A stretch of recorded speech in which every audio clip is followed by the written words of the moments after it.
Dear friends, greetings और अभिवादन। Book study and summary के आज के इस भाग में आप सभी का स्वागत करते हैं। इस धारावाहिक में हम डॉक्टर जॉन पाइपर के द्वारा लिखा गया यह पुस्तक डोंट वेस्ट योर लाइफ, अपने जीवन को व्यर्थ ना ठहराए, इस पुस्तक का क्रम अनुसार अध्ययन को कर रहे थे और हमने इस पुस्तक का अध्याय 1 को ऑलरेडी देख चुके हैं और आज हम इस पुस्तक के अध्याय 2 में प्रवेश करने जा रहे हैं और अध्याय 2 इस विषय में है break through the beauty of Christ my joy, कि डॉक्टर जॉन पाइपर को वो ब्रेक थ्रू कैसा मिला। वो कहते हैं कि मसीह का सुंदरता मेरा आनंद। और इससे पहले हमने ऑलरेडी देख चुके हैं कि कैसे डॉक्टर जॉन पाइपर के जीवन में परमेश्वर का जो बुलाहट है उसे उसने कैसा एहसास किया और साथ ही साथ किस प्रकार से डॉक्टर जॉन पाइपर ने वास्तविकता का जड़ को, वास्तविकता का केंद्र को परमेश्वर का वचन में खोज कर पाया। यदि आपने अभी तक चैप्टर 1 का समरी को नहीं देखे हैं तो कृपया आप इसके पहले के वीडियोस को जाके उसे जरूर देख सकते हैं। और अब वो कहते हैं कि 1968 में मुझे नहीं पता था कि मेरे लिए वचन का सेवकाई का क्या मतलब होगा। एक पासवान होना मेरे अपेक्षाओं से उतना ही दूर था जितना एक पासवान का पत्नी होना नोवेल के लिए था। वचन का सेवक या वचन का सेवकाई करने का मतलब क्या होगा? क्या इसका मतलब एक शिक्षक होना या एक मिशनरी होना, एक लेखक होना, शायद अच्छे ईश्वर विज्ञान के साथ साहित्य का प्रोफेसर होना होगा? मुझे बस इतना पता था, डॉक्टर जॉन पाइपर कहते हैं, कि परम या निर्णायक वास्तविकता अचानक मेरे लिए परमेश्वर के वचन पर केंद्रित हो गई थी। जिस महान बिंदु और उद्देश्य और एसेंस से मैं जुड़ने की इच्छा रखता था वो अब बाइबल के साथ अटूट रूप से जुड़ा हुआ था। और वो कहते हैं कि उसके लिए अनिवार्य मैंडेट स्पष्ट था और वो दूसरा तीमुथियुस 2 अध्याय 15 पद में है, जहाँ लिखा हुआ है, अपने आप को परमेश्वर का ग्रहण योग्य और ऐसा काम करने वाला ठहराने का प्रयत्न कर जो लज्जित होने ना पाए और जो सत्य के वचन को ठीक रीति से काम में लाता हो। और डॉक्टर जॉन पाइपर कहते हैं, मेरे लिए इसका मतलब सेमिनरी, बाइबल कॉलेज था, जिसमें बाइबल को समझने और सटीक रीति से काम में लाने पर ध्यान दिया जाना था। और वो आगे कहते हैं कि सत्य को सीखने की लड़ाई जारी रही, लेकिन वास्तविकता सत्य पर आधुनिक हमले जारी था। इस विषय पर हमला कि हमारे बाहर एक वास्तविक ऑब्जेक्टिव वास्तविकता मौजूद है जिसे वास्तव में जाना जा सकता है। इस विषय पर ऐसा विचारधारा पर हमला चल रहे थे। फलस्वरूप इसने बाइबल अध्ययन को सब्जेक्टिविटी के दलदल में बदल दिया है। जैसे वो कहते हैं, आप इसे कलीसिया में देख सकते हैं, जैसे जैसे छोटे समूहों ने बिना किसी मूल अर्थ के, किसी आधार के बाइबल पाठों का, बाइबल अध्ययन का मेरे लिए क्या अर्थ है, इस बारे में अपनी सब्जेक्टिव धारणाएं साझा की। यानी लोग जब छोटे समूहों में एकत्रित हो रहे थे बाइबल अध्ययनों के लिए, तो वो बाइबल का मूल अर्थ को, बाइबल का मुख्य अर्थ का आधार को ना तलाशते हुए विषय ये बन गया था कि बाइबल जो पढ़ने वाले हैं, बाइबल स्टडी ग्रुप से, वहां पे मुख्य विषय ये था कि मेरे लिए इसका अर्थ क्या है, बजाय इसके कि बाइबल के लेखक के लिए इसका क्या अर्थ है, बजाय इसके कि परमेश्वर क्या कह रहे हैं बाइबल में। विषय अब यह बन गया था कि मेरे लिए इसका क्या अर्थ है, क्योंकि माहौल ऐसा था कि हमारे बाहर कोई वास्तविक ऑब्जेक्टिव ऐसा रियलिटीज नहीं है जिसे हम जान सकते हैं।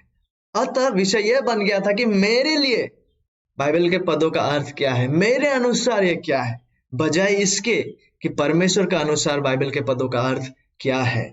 और डॉक्टर जॉन पाइपर आगे कहते हैं, यदि इस संसार में जीने के लिए केवल एक ही जीवन है और यदि इसे बर्बाद नहीं किया जाना है, तो मुझे ये पता लगाने से अधिक महत्वपूर्ण कुछ भी नहीं लगता कि बाइबल में परमेश्वर का वास्तव में क्या मतलब है, कि बाइबल में परमेश्वर वास्तविक रीति से कह क्या रहे हैं, परमेश्वर का अर्थ क्या है जब वो बाइबल में अपने वचनों को दे रहे हैं, क्योंकि परमेश्वर ने ही लोगों को इसे लिखने के लिए प्रेरित किया था। और डॉक्टर जॉन पाइपर कहते हैं, मैं विद्वानों की दुनिया में खेल कौशल को देखकर दंग रह गया, क्योंकि लेखकों ने जो उन्होंने खुद लिखा था उसे रद्द करने के लिए, अर्थात उन्होंने तर्क दिया कि ग्रंथों में, चाहे क्यों ना पवित्र शास्त्र के लेखों में, कोई एक वैध वास्तविक वैलिड अर्थ नहीं है। यानी जब बाइबल लेखक लिख रहे हैं गॉड इज लव, तो इनके अनुसार यहाँ पे कोई भी वैलिड वास्तविक अर्थ नहीं है। यानी when the writer of the Bible wrote God is love, Bible का लेखक खुद नहीं जानते कि वो क्या लिख रहे हैं।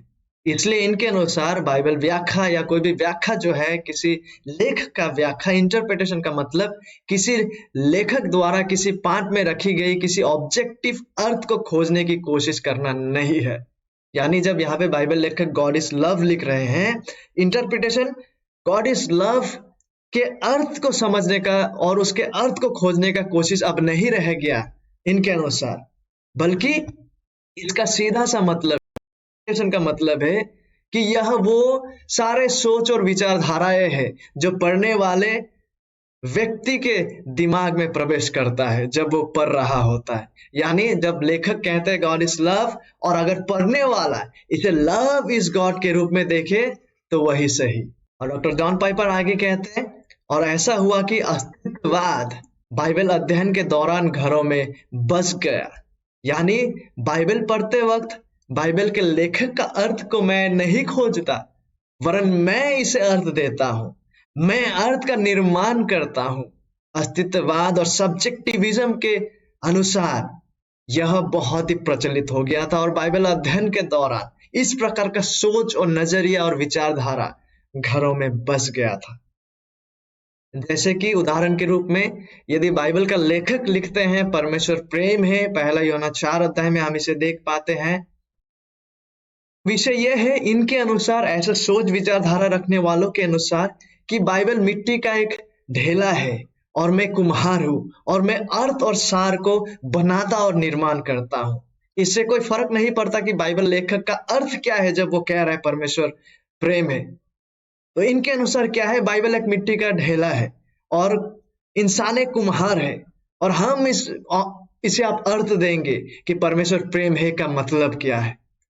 हम कुम्हार बन गए हैं और हम बाइबल के पदों का कुछ भी आकार और शेप दे सकते हैं, कुछ भी अर्थ दे सकते हैं। और जब बाइबल का लेखक कहते हैं परमेश्वर प्रेम है, इसे बदल के इंसान परमेश्वर केवल प्रेम है बना सकते हैं, या इसे बदलकर इंसान प्रेम परमेश्वर है बना सकते हैं। विषय यह बन गया था अब, और वे लोग इसे लेकर गंभीर थे। इस प्रकार का बाइबल अध्ययन को लेकर वे गंभीर थे, और अब भी है, आज भी ऐसे लोग हैं। केवल यही कि आज यह ऐसे लोग, ऐसे विचारधारा ये जो है वो दूसरे नामों से प्रचलित है। डॉक्टर जॉन पाइपर आगे कहते हैं, सब्जेक्टिविटी के इस दलदल में वर्जीनिया विश्वविद्यालय के प्रोफेसर ईडी हर्श आए, और डॉक्टर जॉन पाइपर अपने कॉलेज के वर्षों के दिन को स्मरण करते हुए कहते हैं, मेरे सेमिनरी वर्षों के दौरान उनकी पुस्तक यानी कि ईडी हर्श के पुस्तक वैलिडिटी इन इंटरप्रिटेशन को पढ़ना अचानक मेरे पैरों के नीचे एक चट्टान खोजकर पाने जैसा था। उन्होंने तर्क दिया, ईडी हर्श ने तर्क दिया कि एक मूल अर्थ मौजूद होता है जो एक लेखक के दिमाग और मन में तब होता है जब वो लिखता है, और हाँ, जो वैलिड इंटरप्रिटेशन है, वैध व्याख्या जो है, वो पाठ में अध्ययन करते वक्त लेखक का उस इरादा और अर्थ की खोज करता है और उसे देखने का दावा करने के अच्छे कारण देती है। यह डॉक्टर जॉन पाइपर कहते हैं, यह मुझे दिन के सूरज की तरह स्पष्ट लग गया था कि डॉक्टर ईडी हर्श जो कह रहे हैं कि ये बातें कितना ही सत्य है। और डॉक्टर जॉन पाइपर आगे कहते हैं, शायद इससे भी अधिक महत्वपूर्ण, यह विनम्र लग रहा था। हम में से कोई नहीं चाहता, हम में से कोई भी नहीं चाहेगा, इंसानों में से कोई भी यह नहीं चाहेगा कि हमारे नोट्स, हमारे द्वारा लिखा गया नोट्स, हमारे द्वारा लिखा गया मैसेजेस, हमारे द्वारा लिखा गया लेटर्स और कॉन्ट्रैक्ट्स कि हमारी अपेक्षा यानी कि उसमें हमारा जो अर्थ, जिस अर्थ से हम उसे लिखते हैं, जिस मतलब से, उसमें कोई भी भिन्न व्याख्या की जाए। हमें से कोई नहीं चाहेगा कि हमारे द्वारा लिखा गया पत्रों का अर्थ को कोई बदले। यदि हम कुछ लिख रहे हैं, हम कभी नहीं चाहेंगे कि कोई और पढ़ने वाला व्यक्ति हमारे लिखा हुआ अर्थों को बदले। इसलिए सामान्य व्यवहार या सुनहरा नियम यह मांग करता है कि हम दूसरों को भी वैसा ही पढ़े। जब हम दूसरों के लेखों को पढ़ रहे हैं, हम ताकि उसको वैसे ही पढ़े जैसा हम चाहते हैं कि दूसरे लोग हमें पढ़े, जैसे हम पढ़ा जाना चाहते हैं। इसे समझने के लिए एक उदाहरण का उपयोग करना चाहूंगा। सपोज फॉर एग्जाम्पल आप कहीं बाहर है और आपने एसएमएस किया या मैसेज किया या किसी कम्युनिकेशन के द्वारा आपने आपके लिए जो प्रियजन खाना बनाते हैं उसे संदेश भेजे कि please cook A tasty dish for me, please मेरे लिए मेरा फेवरेट जो आहार है जिसे मैं खाता हूं उसे तैयार करें। और जब आप घर लौट कर आते हैं, आपके लिए आहार प्रस्तुत तो होता है, लेकिन वो आहार वो है जिसे सुअर खाते हैं। और आपके सामने आकर ये बताया जाता है, here is what you ask for. आपने जो मांगा था ये बिल्कुल वही है। जरा सोचिए, इस वक्त आप कैसा महसूस करेंगे? आपने लिख कुछ और भेजा था, आपका अर्थ कुछ और था, आपने कुछ और ही संदेश दिया था, लेकिन आगे वाले ने उसे कुछ और ही तरीके से समझा और उस कुछ और ही तरीके से उसे व्याख्या करते हुए लागू किया। इसीलिए देखिए, सामान्य व्यवहार या सुनहरा नियम यह मांग करता है कि हम दूसरों को भी, हम बाइबल को भी वैसा ही पढ़े, हम दूसरे लेखों को भी वैसा ही पढ़े जैसा हम पढ़ा जाना चाहते हैं। हम कभी भी नहीं चाहेंगे कि यदि मैं कुछ कह रहा हूं, यदि मेरा message please cook A tasty dish for me, यदि मैं इस मैसेज को दूं तो मेरा प्रियजन जो आहार को बना रहे हैं, मैं कभी नहीं चाहूंगा कि मेरे बातों को ट्विस्ट करके कुछ और ही अर्थ वहां डालकर कुछ और ही तरीके से लागू किया जाए। और डॉक्टर जॉन पाइपर कहते हैं, मुझे ऐसा लगा कि अर्थ के बारे में बहुत सारी जो फिलोसॉफिकल बातें बिल्कुल पाखंडपूर्ण है। क्यों? क्योंकि विश्वविद्यालय में मैं ऑब्जेक्टिव अर्थ को नजरअंदाज करता हूँ। विश्वविद्यालय में मैं बाइबल का जो अर्थ है, बाइबल का जो लेखक का अर्थ है, उसे नजरअंदाज करता हूँ। लेकिन जब मैं घर में होता हूँ या जब मैं बैंक में जाता हूँ या मैं किसी को मैसेज देता हूँ, मैं चाहता हूं कि लोग उसे उसी तरह से समझे जिस अर्थ से मैंने लिखे हैं। लेकिन हाउ हिपोक्रिटिकल कि जब मैं बाइबल को पढ़ता हूं, विश्वविद्यालय में जाता हूं, बाइबल सेमिनरी में, तो परमेश्वर ने बाइबल में जिस मैसेज को क्लियरली कन्वे किए हैं, मैं उसे खारिज और नजरअंदाज कर रहा हूं। हाउ हिपोक्रिटिकल, जहां की मैं घर में और बाकी जगहों में मैं चाहता हूं कि लोग मुझे वैसे ही समझे जैसे मैंने कहे हैं, और दूसरी ओर परमेश्वर ने जैसे कहे हैं उसे मैं उस तरह से खुद स्वीकार नहीं करता। डॉक्टर जॉन पाइपर कहते हैं, मैं इस खेल का कोई हिस्सा नहीं चाहता था। यह पूरी तरह से बर्बाद हो गई जिंदगी, वेस्टेड लाइफ जैसा दिख रहा था। माय डियर फ्रेंड्स, मुझे नहीं पता कि आप किस प्रकार से बाइबल स्टडी करते हैं। हम इस प्रकार के भयानक स्थिति से बचे। हम जब बाइबल को स्टडी करते हैं, परमेश्वर ने जिस उद्देश्य से बाइबल को लिखे हैं, ताकि उसे खोजने का हम संपूर्ण प्रयत्न करते जाए, परमेश्वर पर निर्भरशील होते हुए और सटीक पद्धतियों को अपनाते हुए। अन्यथा हम एक पाखंडपूर्ण व्यक्ति ठहरेंगे, क्योंकि हम जब कुछ कह रहे हैं, हम चाहेंगे लोग उसे वैसे ही स्वीकारें जैसा हम कह रहे हैं।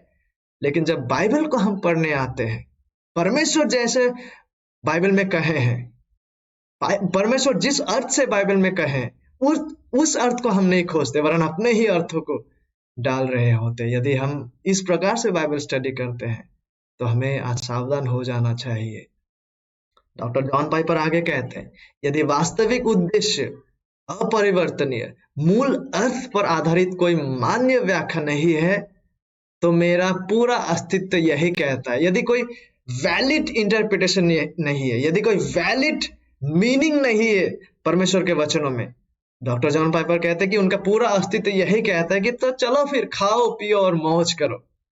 लेकिन हमें किसी भी तरह से स्कॉलरशिप यानी कि विद्वान का पढ़ाई, बाइबल के विद्वान बनने का पढ़ाई के साथ ऐसा व्यवहार नहीं करना चाहिए जैसे कि वो वास्तव में मायने रखता है। लेकिन बात यह है कि बाइबल में सच में मूलभूत अर्थ है, फाउंडेशनल बुनियादी अपरिवर्तनीय अर्थ बाइबल में मौजूद है, अचूक रीति से, त्रुटिहीन रीति से परमेश्वर ने दिए हैं। इसलिए हमें बाइबल अध्ययन को गंभीरता से करना चाहिए और परमेश्वर के द्वारा दिया गया अर्थों को हमें खोजना चाहिए। डॉक्टर जॉन पाइपर आगे बाइबल पढ़ने का गंभीर अनुशासन को सीखने का बातों को करते हैं और वो कहते हैं कि इस समय डॉक्टर डैनियल फुलर के प्रति मेरा ऋण अगणनीय है। उन्होंने मुझे हर्मेनेटिक्स यानी कि बाइबल की व्याख्या करने का विज्ञान सिखाया। उन्होंने ना केवल मुझे ईडी हर्ष से परिचित कराया और हर्ष के लेखों को मुझे कठोरता से पढ़ने के लिए मजबूर किया, लेकिन डैनियल फुलर ने डॉक्टर जॉन पाइपर को बाइबल स्टडी करना सिखाया, बाइबल कैसे इंटरप्रेट करते, विशेषकर जिस प्रकार से मैथ्यू आर्नोल्ड ने बाइबल स्टडी किए थे, बाइबल इंटरप्रेट किए थे, जिसे वे गंभीर अनुशासन कहते हैं। और ये किस प्रकार की स्टडी है, जिसका मतलब ये था कि पवित्र शास्त्र के प्रत्येक अंश में एक सुसंगत बात कहने के लिए यह पूछना चाहिए कि बाइबल के प्रत्येक भाग अन्य भागों से कैसे संबंधित है। और डॉक्टर जॉन पाइपर जब इस प्रकार से बाइबल को पढ़ने लगे, वो कहते कि इस दायरे में इतनी सच्चाई और इतनी सुंदरता सिमटी हुई मैंने कभी नहीं देखा था। बाइबल मुझे तब भी और आज भी अटूट लगता है। लेकिन अब प्रश्न ये हो गया कि ईश्वरीय सत्य का यानी कि परमेश्वर के द्वारा दिया गया प्रकाशित सत्य जो वचनों में है, इस सुंदर झलक का अभिप्राय, उद्देश्य, केंद्र और एसेंस, सार क्या है? What is the unifying and the main purpose of the word of God? और बेशक समय के साथ डॉक्टर जॉन पाइपर इसे समझते गए और सेमिनरी के वो 3 वर्ष क्या ही उपहार थे, डॉक्टर जॉन पाइपर कहते हैं। और वो कहते हैं कि डॉक्टर फुलर के साथ अंतिम कक्षा में the unity of the Bible शीर्षक से, जो इसी शीर्षक से एक पुस्तक भी है, संपूर्ण बाइबल पर एकता का झंडा फहराया गया। और उस झंडा को कैसा फहराया गया और वो बातें क्या है जिन बातों का जिक्र और उल्लेख को doctor Fuller the unity of Bible में करते हैं, उसका संक्षेप सारांश को डॉक्टर जॉन पाइपर प्रस्तुत करते हैं, जहां पे डॉक्टर फुलर इस प्रकार का बातों को करते हैं। ये इस कोट्स में है, यहां से यहां तक में। आइए पढ़ते हैं। परमेश्वर ने एक छुटकारे का इतिहास निर्धारित किया जिसका अनुक्रम पूरी तरह से उनकी महिमा को प्रदर्शित करना है, ताकि अंत में अधिकतम संभव संख्या में लोगों के पास परमेश्वर के लिए सबसे उत्सुक प्रेम उत्पन्न करने के लिए आवश्यक ऐतिहासिक पूर्ववृत्त हो।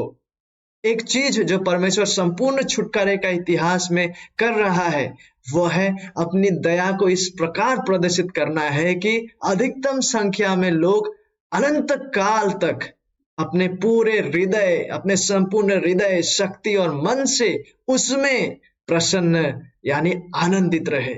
जब नई सृष्टि की पृथ्वी ऐसे लोगों से भर जाती है, तब अपनी दया दिखाने में परमेश्वर का उद्देश्य पूरा हो चुका होगा। छुटकारे के इतिहास की सभी घटनाएं और बाइबल में दर्ज उनके अर्थ इस लक्ष्य को पूरा करने के लिए एक एकता बनाते हैं। डॉक्टर जॉन पाइपर इसके प्रत्युत्तर में कहते हैं, इन वाक्यों में मेरे भविष्य के बीज निहित थे। मेरे जीवन का ड्राइविंग पैशन, जुनून यहीं पर जड़ित, रूटेड और केंद्रित था। वो कहते हैं इसमें से एक बीज महिमा शब्द में था। महिमा शब्द में था। इतिहास में परमेश्वर का उद्देश्य अपनी महिमा को पूरी तरह से प्रदर्शित करना था। और दूसरा बीज डॉक्टर जॉन पाइपर कहते हैं प्रसन्नता यानी आनंद शब्द में था। परमेश्वर का उद्देश्य था कि उनके लोग अपने संपूर्ण हृदय और अस्तित्व से परमेश्वर में प्रसन्न और आनंदित हो। डॉक्टर जॉन पाइपर कहते मेरे जीवन का जुनून यह समझना और जीना और सिखाना और प्रचार करना रहा है कि परमेश्वर के ये 2 उद्देश्य एक दूसरे से कैसे संबंधित है। वास्तव में ये 2 उद्देश्य तो नहीं बल्कि एक ही है। वो आगे कहते हैं ये और भी स्पष्ट होता जा रहा था कि यदि मैं अपने जीवन के अंत तक आना चाहता हूं और यह नहीं कहना चाहता हूं कि मैंने इसे बर्बाद कर दिया है, I have wasted my life, तो मुझे हर तरह से प्रयास करने की आवश्यकता होगी ताकि परमेश्वर के अंतिम और निर्णायक लक्ष्य तक पहुंचूं और उसमें शामिल हो जाऊं। और यदि मेरे जीवन में एक एक सिंगल सर्वसंतुष्टिदायक एकीकृत यूनिफाइंग जुनून होना है तो इसे परमेश्वर का जुनून होना चाहिए। और यदि डैनियल फुलर सही थे तो परमेश्वर का जुनून उनकी अपनी महिमा और उनमें मेरे हृदय की प्रसन्नता का प्रदर्शन था। माय डियर फ्रेंड्स, परमेश्वर का जुनून परमेश्वर का अपना महिमा का प्रदर्शन करना है और साथ ही साथ उनमें उनके द्वारा बचाए हुए लोगों की हृदय की प्रसन्नता का प्रदर्शन करना है। डॉक्टर जॉन पाइपर कहते हैं, इस खोज के बाद से मेरा सारा जीवन उस सत्य को अनुभव करने, जांचने और समझने में बीता है। हर साल यह अधिक स्पष्ट, अधिक निश्चित और अधिक मांग वाला होता जा रहा है। और वो कहता है, यह स्पष्ट हो गया है कि परमेश्वर की महिमा करना और परमेश्वर में आनंदित होना अलग अलग श्रेणियां नहीं है। वे एक दूसरे से फल और जानवर की तरह नहीं, बल्कि फल और सेब, एप्पल की तरह संबंधित है। सेब यानी एप्पल एक प्रकार का फल है। परमेश्वर में सर्वोच्च आनंद लेना उसका महिमा करने का एक तरीका है। परमेश्वर में आनंद लेना, परमेश्वर का आनंद लेना, to enjoy God, to delight in God, उसे अत्यंत मूल्यवान बनाता है। माय डियर फ्रेंड्स, ये बहुत ही जरूरी है कि हम इस पैशन को पाए, इस पैशन को हम पाए, क्योंकि आगे हम देखने जा रहे हैं कि परमेश्वर का आनंद लेना और परमेश्वर का सर्वोच्च महानता को प्रदर्शित करना, परमेश्वर में आनंद लेते हुए, परमेश्वर का महिमा में आनंद को लेते हुए परमेश्वर का सर्वोच्च महानता को प्रदर्शित करना, दोनों ही अति महत्वपूर्ण है। यदि हम परमेश्वर की महानता को बिना उसमें आनंद के, बिना उसमें आनंद लिए प्रदर्शित करने का प्रयास करते हैं तो हम पाखंड का एक आवरण प्रदर्शित करेंगे। लेकिन यदि हम परमेश्वर की महानता का आनंद लेने का दावा तो करते हैं और इसे दूसरों के देखने और प्रशंसा करने के लिए प्रदर्शित नहीं करते हैं तो हम खुद को धोखा देते हैं। आगे और भी काफी महत्वपूर्ण विषय आने जा रहे हैं। प्रभु का इच्छा हुआ तो अगले बार हम इन विषयों को जरूर देखना चाहेंगे। Thank you.